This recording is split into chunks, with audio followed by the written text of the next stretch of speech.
नरेंद्र मोदी का नाम लेकर अमेरिका ने किया इस्लाम बैन। चीन, जापान और फ्रांस के बाद अब अमेरिका ने भी किया इस्लाम का बहिष्कार। यह अमेरिका में आतंकवाद फैलने का डर है या अमेरिका पर भी छाया है मोदी का चमत्कार? दोस्तों, आज दुनिया भर में सबसे ज्यादा आबादी मिशनरी धर्म के विशेष समुदाय की है, लेकिन इस बात को भी नकारा नहीं जा सकता कि पूरी दुनिया सनातन की महिमा को समझ रही है और दुनिया के लगभग सभी देश आतंकवाद से खुद को दूर रखने की कोशिश कर रहे हैं। और इसी दौड़ में अमेरिका भी शामिल है, जो अपने देश में शांति कायम रखना चाहता है। लेकिन सवाल यह है कि किसी भी देश की शांति का संबंध मुस्लिम कौम के बहिष्कार से ही क्यों जोड़ा जाता है? आखिर क्यों विदेशों में इस्लाम मुश्किल में आता जा रहा है और क्यों चीन, जापान और फ्रांस के बाद अमेरिका भी इस्लाम का बहिष्कार करने में लगा हुआ है? आखिर ऐसा क्या हुआ है जो अमेरिका का इस्लाम के प्रति मोह भंग होने लगा है और वहां मुस्लिमों की एंट्री बैन हो गई है? और अमेरिका ने ऐसा क्या ऐलान कर दिया है जो पूरी दुनिया के 56 मुस्लिम देशों की नींद उड़ चुकी है? अगर आप भी जानना चाहते हैं तो वीडियो को पूरा जरूर देखिएगा। दोस्तों, स्वागत है आपका माइंडेड मैन पर। आगे चलने से पहले अगर आप सच्चे सनातनी राम भक्त हैं तो इस वीडियो को एक लाइक करके कमेंट में जय श्री राम जरूर लिखें। चलिए वीडियो में आगे बढ़ते हैं। दुनिया भर में जब भी किसी मजहबी कट्टरपंथी की बात आती है तो एक विशेष समुदाय का नाम सबकी जुबान पर होता है, और ये बताने की जरूरत बिल्कुल भी नहीं है कि इस्लाम वास्तव में कोई धर्म नहीं, केवल एक मजहब है। और इस मजहब के कुछ कट्टरवादी और जिहादी मानसिकता वाले लोगों ने इस्लाम को आतंकवाद का दूसरा नाम घोषित करने में कोई कसर नहीं छोड़ दी है। और यही वजह है कि फ्रांस में केवल 9% मुस्लिम आबादी होने के बावजूद जगह जगह पर तोड़ फोड़ दंगे किए जा रहे हैं, आगजनी हो रही है, लोग तड़प रहे हैं, बिलख रहे हैं। और अपने अस्तित्व को बचाने के लिए फ्रांस ने हिंदू धर्म को अपनाने का फैसला किया है। वहीं दूसरी तरफ जापान की सड़कों पर हरे राम हरे कृष्णा के नारे गूंज रहे हैं।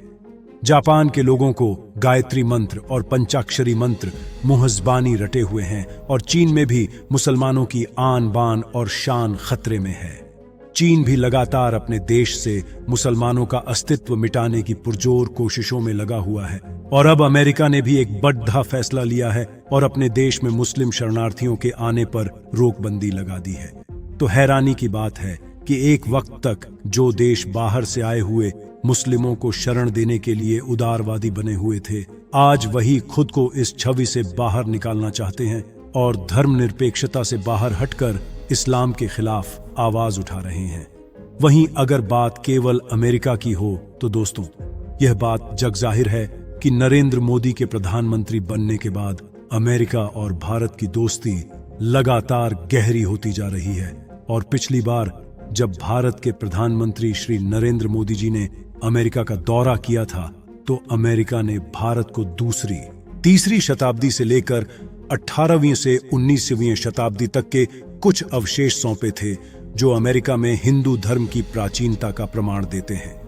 इसके अलावा ज्ञानवापी मामले में भी अमेरिका ने अपनी भागीदारी निभाई है और ज्ञानवापी से जुड़े हुए कई ऐसे सबूत पेश किए हैं जो यह बताते हैं कि ज्ञानवापी पहले मंदिर ही हुआ करता था। साथ ही अमेरिकी भगवत गीता भी पढ़ रहे हैं, श्री कृष्ण को मान रहे हैं, पूजा पाठ कर रहे हैं और करोड़ों अमरीकी सनातन को अपना रहे हैं और इस्कॉन से दीक्षा ले रहे हैं। और केवल इतना ही नहीं, अमेरिका में अब होली और दिवाली की छुट्टियां भी शुरू कर दी गई हैं। अमेरिका में 1000 मंदिर बन चुके हैं और हिंदुओं की आबादी लगभग दुगनी हो गई है और अमेरिकियों का मन और बुद्धि दोनों सनातन को मान रहा है। वहीं अमेरिका में अगर मुस्लिम आबादी की बात की जाए तो अध्ययनों का अनुमान है कि वर्तमान में अमेरिका में 3.45 मिलियन मुसलमान रहते हैं, जो वहां की कुल जनसंख्या का लगभग 1.1% है। लेकिन इनमें ज्यादातर मुस्लिम आबादी शरणार्थी है। आंकड़ों के अनुसार 2018 में अमेरिका में 18,000 मुस्लिम शरणार्थी आए थे, लेकिन इससे पहले के सालों में इनकी संख्या कुल शरणार्थियों की लगभग 46% थी। दोस्तों, इसका सबसे बड़ा कारण डोनाल्ड ट्रंप का एक ऐलान था जो उन्होंने 2017 में सत्ता में आने के बाद किया था। दरअसल डोनाल्ड ट्रंप ने अपनी सत्ता में अमेरिका में मुस्लिम देशों के नागरिकों के आने पर पाबंदी लगा दी थी। इस ट्रैवल बैन को मुस्लिम बैन भी कहा गया था, लेकिन जैसे ही बाइडेन सत्ता में आए उन्होंने इस बैन को हटा दिया। दरअसल जनवरी 2017 में ट्रंप ने एक एग्जीक्यूटिव ऑर्डर साइन किया था, जिसके तहत दुनिया भर के कुल 7 इस्लामिक देशों के लोगों के अमेरिका आने पर पाबंदी लग गई थी।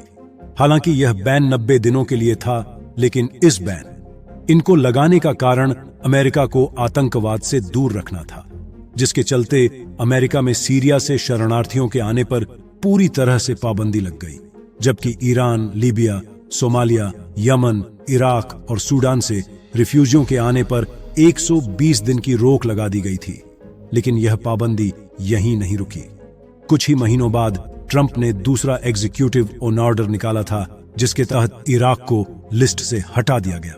लेकिन इसके बाद तीसरा ऑर्डर भी जारी हुआ और अब वेनेजुएला, चाड और नॉर्थ कोरिया जैसे देशों से भी मुस्लिम आबादी के अमेरिका आने पर पाबंदी लगा दी गई थी।